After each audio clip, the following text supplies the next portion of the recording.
Everyone, please, round of applause. Let's get some women in the house real quick. Zoe Reiches. This is going to be too tall. That's funny. I don't think I helped Joel at all. I think he just ran out of things to say. Hey, guys. All right. So, I didn't see the email with the template, so I'm just going to go for it. My name is Zoe. I grew up all over the place, but I'm here now. I've been in Boston for the last 10 years. I don't mean Boston proper. Boston proper for 5, Somerville for the rest. So I want to start. I dropped some pieces of paper on tables. They're like blue and beige. Dropped some pens. I'm going to chat a little. While I'm chatting, whoever has access to those papers and pens, go ahead and write a verb that comes to mind on that.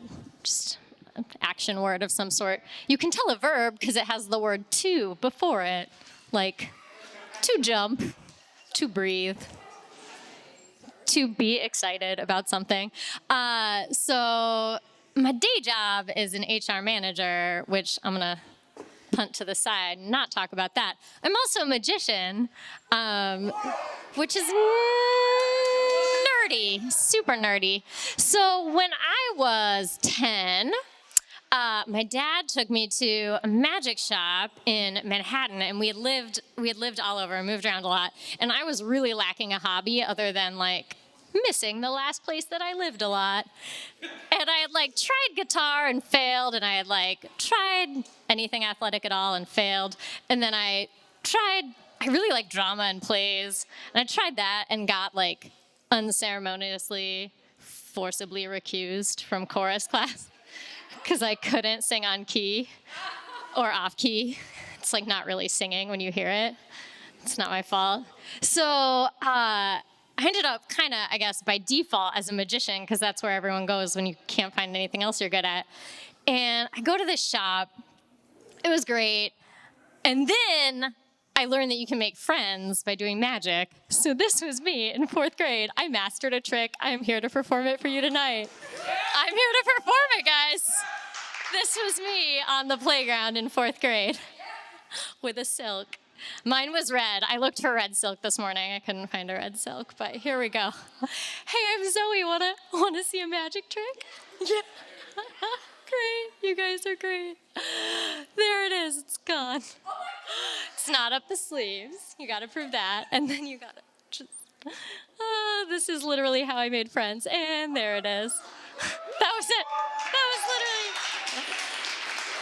That was, yeah. The 4th graders had the same reaction. They were super stoked. So for those of you who have written down little words on those cards, go ahead and pop it in the box. I'm just going to leave this box out here so you can all see it the whole time. Just slide it in. Thank you so much. Give it up for Evelyn. We just met. She's cool. Yeah, slide it in. If there's a pen and a paper and on your table or your barrel, throw it in there. So the old white dude at the magic shop was like, hey, if you stick with this for 2 more years, you can be admitted to magic camp. And I was like, ah. So then I went to, like, we moved for like 3rd, 4th, 5th, 6th grade. I was in different schools every year. The only thing that sustained me was like my ability to go to magic camp when I turned 12.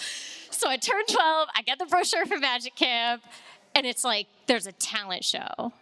There's like, you compete in a talent show for like 14 and under and 15 and up, 2 different categories. If you're in the top 4, you compete in front of the whole camp in your category. And I was like, yo, no 12-year-old is gonna be as good as me. I'm a slay. So I like get to camp and I'm ready. I have been practicing. I am like super confident. I have never met another kid magician at this point. I know that I am the best and the only. I'm like, I don't know who's at this camp. Who else is a magician? Just me. I get there. There's all these kids doing insane shit. Card manipulation, tailored outfits, charming as fuck. Like totally scripted, polished, coached, like the Olympians of magic. And I'm like, pick a card? So it's like very apparent that I'm not gonna place. And I don't, right? I'm like, oh my God, they're in on some secret that I'm not in on. Like I am an outsider in my own hobby. I failed at guitar, I failed at sports, I failed at theater. Like I'm gonna fail at magic, this is not fair. But I had an awesome week. But I did not place. I was probably like the bottom. They told me I had my zipper unzipped. It was really bad. I was wearing a skirt with no zipper. Like, it was really bad. But I had the best week. So fast forward, I'm 15. Thank you, if anyone else needs to put their word in here, their action word. I'm 15, and I kept going to camp. Camp was like the best thing ever, but I was a semi-normally adjusted teenager. And I go to camp without competing for a couple years, and then I meet a magic mentor. We put together a magic show. It's around the theme first day of school, which was perfect. I just finished freshman year. There's like all that high school anxiety. So I finished that year, put together this act. I'm pretty confident in it. And I perform it, and like in one scene in this act, I'm in the grown-up category now, I'm 15 and up. In this act, I walk into a bathroom, there's no toilet paper, and I'm like, I got this, I'm a magician, I can just conjure up some toilet paper. So like, I do what every 15-year-old magician girl would do. I break out my magic wand, a tampon, and I wave it over my little toilet paper thing, and bam, toilet paper appears. But like, what I haven't told you about magic is that it's like 4% women, maybe less. Every year at camp, there was like 4 girls and 120 boys. Totally bizarre ratio. So you whip out a tampon in front of 100 boys, and like, first of all, 60% of them don't know what it is. The other 40% are like totally mortified. They've never seen this in public before. This is something like their sisters hide from them. The counselors don't know what to do. Like, all of a sudden, it's this divisive force through the camp. Like, some counselors like, we need, this is about who's present in magic. This is about what's present in magic. Like, we don't have enough women. We don't have enough representation. Like, they need a seat at Merlin's proverbial table. And then the other group is like, nah, like, y'all are assistants, box jumpers. Side note, they're the ones really doing the work. Like, you have no place here, right? That's like the message I was getting over and over and over. Like, you have no place here. You have no place here. Like, your comedy isn't welcome here. Your magic isn't welcome here. So, like all performing arts, magic errs on the side of progressive. So I was awarded first place, and it was more a symbolic first place. The magic sucked. Thank you. The magic was awful, but the idea behind it was strong. The idea was like, we support you in this, and we're here, and we want more of that. So they kind of encouraged me to take it to the next level, which I'm not even kidding you, is magic conventions. That's a real thing.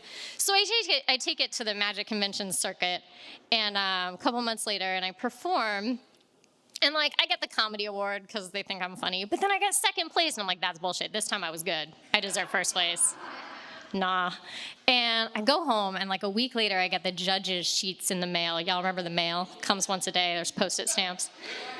That's how long ago this was. I got judges' sheets in the mail, and I look at it, and this one judge had given me really high scores, and then he had crossed everything out, written zeros, and written, like, that thing doesn't belong in a magic act. And I was like, yep. I was like, okay. And again, like, that's just the message you're getting, right? I'm a kid, I'm a teenager, like, I don't see anything wrong with this. This is what I talk about with my girlfriends. This is what's in my house. This is part of life. So I just, I kept getting that message pretty strongly. And I have to say, 15 years later, I still go to magic camp. I'm a counselor now. Yeah, it's my favorite week of the year. I'm one of 2 lady magicians. That's it. 15 years later, there's not very many of us. It's grown. There's 160 kids, and they're mostly boys, and it's me and another lady counselor teaching magic, and like 50 guy counselors. And that's the world still, like we need to do better. We need to do more. But it's a fight, and like there's most days, almost all days, when I'm not feeling it, like it's not my battle to fight. But I get up and I do it anyway, and like that's what Scott was saying too, right? Like I have a sandcastle too, You just get beat down, and you have to find that reason to figure out why you want to keep fighting. And I think for me, it's kind of doing it for other people, so people don't have to fight like this. So transitioning, you do have to make your art form work for you. So I have found one way to make it work, which has been switching gears a little, but it'll come back. So I I married a performer, which is the best thing you can do. If you're a performer, marry a performer because you're both loud and obnoxious all the time. It's great. So married a performer. You'll hear from him in a little bit. And we decided to reach out to a community that I have been really involved with since high school. I lived in Ghana for a year, and I reached back out to that community when we were getting married, and I was like, hey, what do you guys need? And they were like, a school. And I was like, okay, that's a lot of money.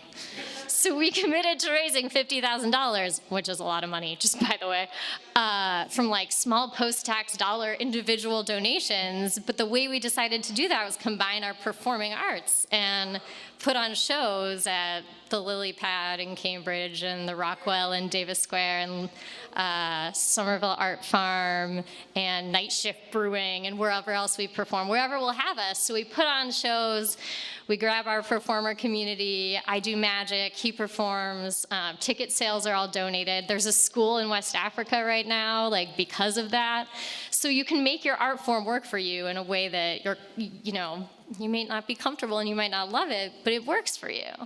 So my message is that even if you don't feel valued in your art form, like there's space for you because you make it. And you have to value yourself and get out there and create your own reason for being there, Like there needs to be a space for you because other people like you and other people on the periphery need to be in whatever space you're in that doesn't feel welcoming. You got to make it work for you. So that's my daily struggle. That's what I'm about. It's not easy. I get real discouraged. I've been doing this for like 20 years and like still it's the same shit every day. And I wanted this to be uplifting. I did.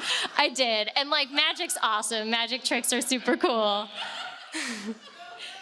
But also sometimes it's discouraging, but you got to find that place because like if I'm not going to do it, who's going to do it, You got to do it. So you got to find what you're passionate about and do it. And remember that time I asked you guys to put some stuff in a box? All right, cool. Who wants to, sir, can you help me out? I know you're about to take a sip. That's why I picked you.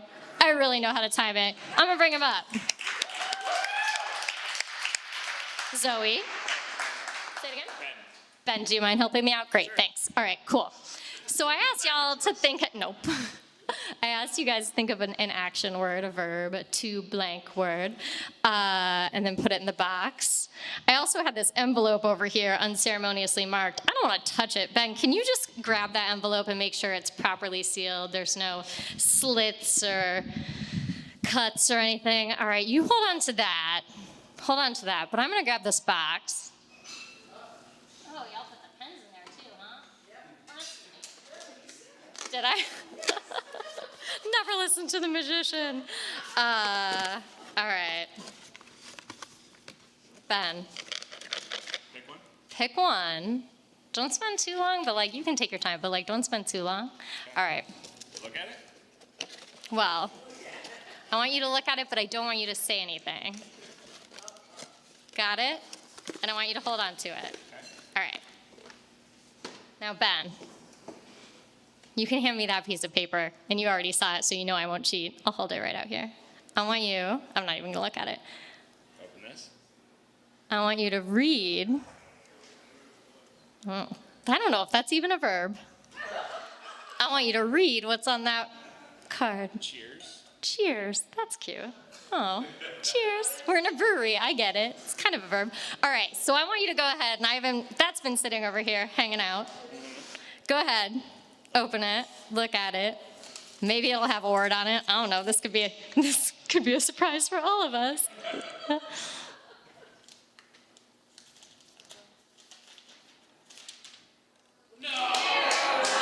That is crazy. I don't even know how that happened. I would argue it's not even a verb. Thank you guys so much. My name is Zoe. I did not mention, if you're interested, thank you, Ben. Give it up for Ben. If you want to learn more about our specific project that's going on in Ghana, we have a GoFundMe page and a website, but the GoFundMe is gofundme.com/Stephond and Zoe. I forgot my business cards. You're welcome. Thank you guys so much. You've been awesome.